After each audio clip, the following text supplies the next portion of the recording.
Hello students, देखिए अब हम ज्वालामुखी प्रकार पढ़ रहे थे। तो हम एक ज्वालामुखी का प्रकार यानी कि ऑलमोस्ट रेडी पढ़ चुके हैं। जो यानी कि हमारा था, जो ज्वालामुखी का प्रकार था वो था शीर्ष ज्वालामुखी। क्या था? शीर्ष ज्वालामुखी। ठीक है। अब उसी कड़ी यानी कि हम आगे बढ़ाते चल रहे हैं। हमने 5 प्रकार के ज्वालामुखी बताए थे: शीर्ष ज्वालामुखी, मिश्रित ज्वालामुखी, कालडेरा ज्वालामुखी, बेसाल्ट प्रवाह ज्वालामुखी और महाद्वीपीय ज्वालामुखी। तो अब हम पढ़ते हैं मिश्रित ज्वालामुखी। ये ज्वालामुखी कैसा होता है, इसकी क्वालिटी कैसी होती है, इस प्रकार से यानी कि हमें इसके बारे में पता चलता है। इस प्रकार के जो ज्वालामुखी होते हैं, इनमें जो लावा होता है यानी जो मैग्मा पृथ्वी के आंतरिक भाग में होता है, जब बाहर आता है तो लावा कहलाता है।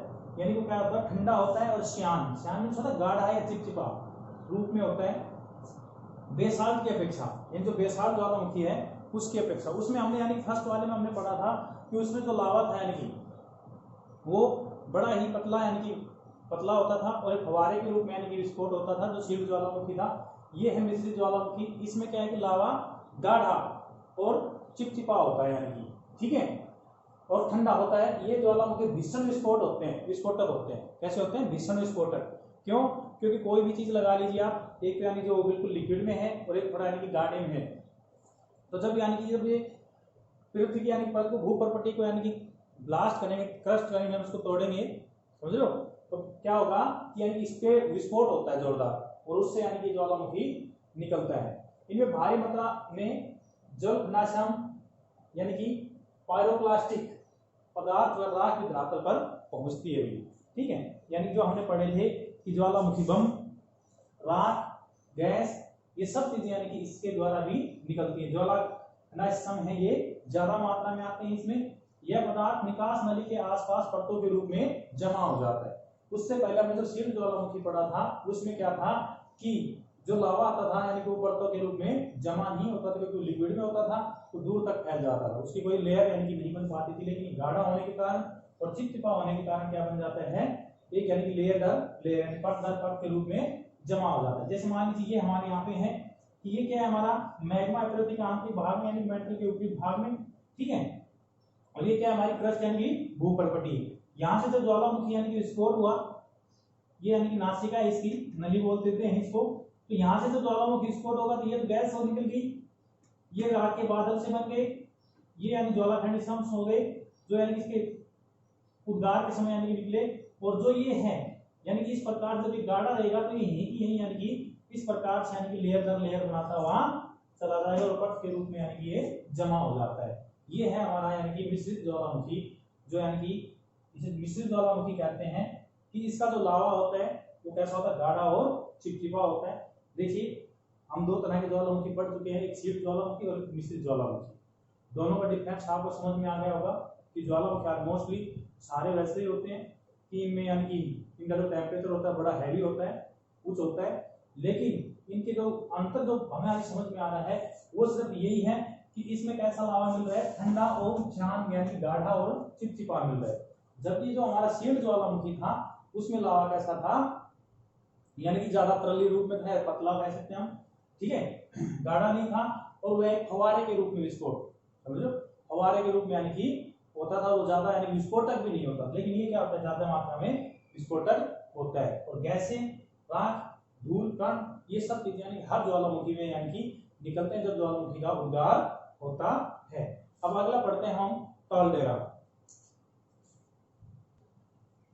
देखिए आगे नेक्स्ट आता है हमारा ज्वालामुखी कुंड। ठीक है, कुंड का अर्थ यानी कि आप समझ रहे हो कि खड्डा नुमा यानी कि आकृति बनती है इसकी।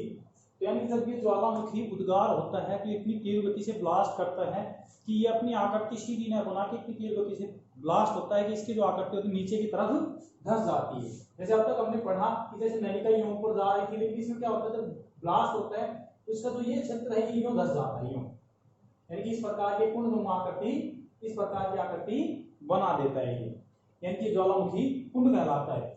ये यानी कि ये कह रहे हैं कि ये पृथ्वी पर पाया जाने वाला सबसे अधिक विस्फोटक होता है, यानी कि इतनी तेज गति का विस्फोट होता है इसमें कि इसकी जो आकृति है ऊपर बनने की बजाय, बाकी के जो ज्वालामुखी की उनकी आकृति कैसी बन रही थी, ऊपर की तरफ यानी हम यूं कह सकते हैं यूं बन रही थी, ठीक है ना।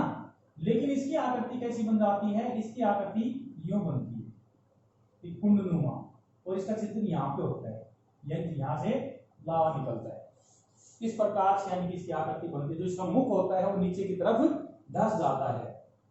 तो सबसे ज्यादा विस्फोटक होते हैं, ये इतने विस्फोटक होते हैं कि जब ये विस्फोट होते हैं तब ऊंचा ढांचा बनाने के बजाय स्वयं नीचे की ओर धंस जाते हैं, यानी कि क्या करते हैं तो नीचे की तरफ धंस जाते हैं और धसे हुए विध्वंसगत ही लावा कुंड कहलाते हैं, कालडेरा कहलाते हैं, यानी ज्वालामुखी कुंड कहलाता है। ठीक है, यानी धसा हुआ जो भाग होता है वही क्या कहलाता है, लावा कुंड कहलाता है, कालडेरा कहलाता है, ज्वालामुखी कुंड कहलाता है।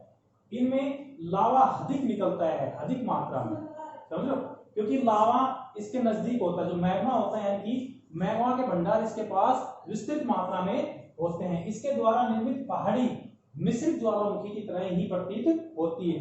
यानी मिश्रित ज्वालामुखी में क्या हो रहा था, यानी कि लेयर नुमा यानी पर्वत बन रहे थे इस प्रकार से, यानी कि इस प्रकार से लावा जमता हुआ फिर इस प्रकार। और इसकी भी आकृति यानी कि बनती तो सेम ऐसी है, समझो, कैसी, मिश्रित ज्वालामुखी की तरह ही यानी कि प्रतीत होती है। उसके बाद आते हैं हम नेक्स्ट, यानी हमारा जो ज्वालामुखी है वो है मध्य महासागरीय कटक ज्वालामुखी। मध्य महासागरीय, मध्य जो महासागरीय है कटक ज्वालामुखी, ये है। इन ज्वालामुखियों का उद्गार कहाँ होता है, महासागरों में होता है। रिंग ऑफ फायर कौन से महासागर को कहते हैं, प्रशांत महासागर को कहते हैं। ठीक है, विश्व में सबसे ज्यादा यानी कि ज्वालामुखी है तो कहाँ है, मध्य महासागरीय कटक, प्रशांत महासागर को कहते हैं। रिंग ऑफ फायर ज्वालामुखी भी यानी कि उसको कहते हैं।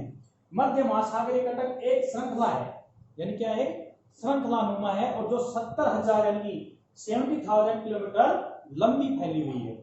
और यह श्रृंखला सभी महासागरीय बेसिनों में फैली हुई है। जो महासागरों के बेसिन हैं उनमें फैली हुई है और वहीं पे यानी कि का उद्गार होता रहता है ज्वालामुखी का महासागरों के अंदर। तो ये था। अब उसके बाद आता है हमारा बेसिन प्रवाह कटक, यानी कि जो ज्वालामुखी है वो है। ये यहाँ तक आपको समझ में आ गया ज्वालामुखी कुंड किसे कहते हैं या ज्वालामुखी कुंड क्या होते हैं। तो आप इसमें यानी बता सकते हो कि वे ज्वालामुखी जो यानी तीव्र गति से उद्गार करते हैं, विस्फोटक होता है, और उस समय अपनी आकृति जो ढांचा होता है वो ऊपर की तरफ, समझो, बनने की बजाय नीचे की ओर धस जाता है, वो क्या कहलाती है, कालडेरा यानी कि ज्वालामुखी कुंड कहलाता है। ठीक है, अब उसके बाद आते हैं कि इनकी आकृति यानी कि पहाड़ कैसे प्रतीत होते हैं, तो मिश्रित ज्वालामुखी की तरह प्रतीत होते हैं। अब आते हैं महासागरीय कटक के ऊपर, यानी महासागरीय कटक ज्वालामुखी। तो ये ज्वालामुखी है, ये इनका उद्गार यानी कि कहाँ पे होता है, महासागरों के अंदर होता है। ठीक है, यानी महासागर होते हैं उनमें होता है। और रिंग ऑफ फायर यानी कि प्रशांत महासागर को कहते हैं। और मध्य महासागरीय कटक एक श्रृंखला है जो 70,000 किलोमीटर तक फैली या इससे अधिक लंबी है। और यह श्रृंखला सभी महासागरीय बेसिनों में फैली हुई, कौन सी, मध्य महासागरीय कटक श्रृंखला है, ये सभी महासागरों के बेसिनों में फैली हुई है। अब उसके बाद नेक्स्ट जो हमारा आता है यानी कि कटक महासागरीय, देखिए हमारा अंतिम आता है यानी कि जो ज्वालामुखी के प्रकार थे और उनसे बनने वाले यानी जो आकृतियां जो पृथ्वी के ऊपरी भाग पर यानी कि बाह्य भाग पर जो यानी आकृतियां बनती है उसको ये बातें कर रहे हैं। तो ये बेसाल्ट प्रवाह क्षेत्र लास्ट है हमारा, फ्लूइड बेसाल्ट प्रोविंस है ना, बेसाल्ट प्रवाह क्षेत्र। ये ज्वालामुखी अत्यधिक तरल लावा उगलते हैं। तरल लावा यानी कि थोड़ा लिक्विड वाला लावा होता है इनका, ठीक है ना, और ज्यादा गर्म होता है, टेम्परेचर ज्यादा होता है। तो अगर ज्यादा तरल लावा होगा तो क्या होगा कि वो दूर तक फैल जाएगा ना, जैसे पानी हुआ, पानी का यानी कितना तरल हो गया, लिक्विड हो गया, तो क्या होगा दूर तक फैल जाता है ये लावा। और इससे क्या होता है, संसार के कुछ भाग हजारों किलोमीटर घने लावा प्रवाह से ढके हुए हैं, यानी कि किससे, बेसाल्ट प्रवाह वाले क्षेत्र, इसलिए उसमें बेसाल्ट प्रवाह क्षेत्र कहा गया। और कुछ प्रवाह 50 मीटर से भी अधिक मोटे होते हैं। कुछ प्रवाह होते हैं जो क्या कितने होते हैं, 50 मीटर से भी यानी ज्यादा मोटाई उनकी हो जाती है। भारत का दक्कन है, समझो, जिस पर यानी वर्तमान में महाराष्ट्र का पठार विराजमान है, उसका ज्यादातर भाग इसी का पाया जाता है, इसका बेसाल्ट प्रवाह क्षेत्र का ही पाया जाता है। तो ये था हमारा ज्वालामुखी के प्रकार जो यानी कि बाह्य प्रकार थे। यानी कि अब उसके बाद हम अपने जो आंतरिक प्रकार हैं उनका अध्ययन करेंगे, जो यानी कि आंतरिक भाग में आकृतियां बन जाती है ना, लैपोलिथ, लैपोलिथ, बैकोलिथ, फैकोलिथ, समझो, डाइक, इस प्रकार की यानी जो आकृतियां बनती हैं वो हम यानी कि नेक्स्ट वीडियो में यानी कि इस चीज को देखेंगे और इसको समझेंगे कि वो किस प्रकार से बनती, वो बनती हैं कि जब यानी कि लावा का जो दबाव है यानी प्रेशर है वो कम हो पाता है और पृथ्वी की यानी जो क्रस्ट होती है, समझो, भूपर्पटीय होती है उसको यानी तोड़ नहीं पाता और बाहर नहीं निकल पाता और लावा पृथ्वी के आंतरिक भाग में ही ठंडा हो जाता है, तब वो आकृतियां बनती है। उनके बारे में हम अध्ययन करेंगे हमारे नेक्स्ट वीडियो में। Thank you.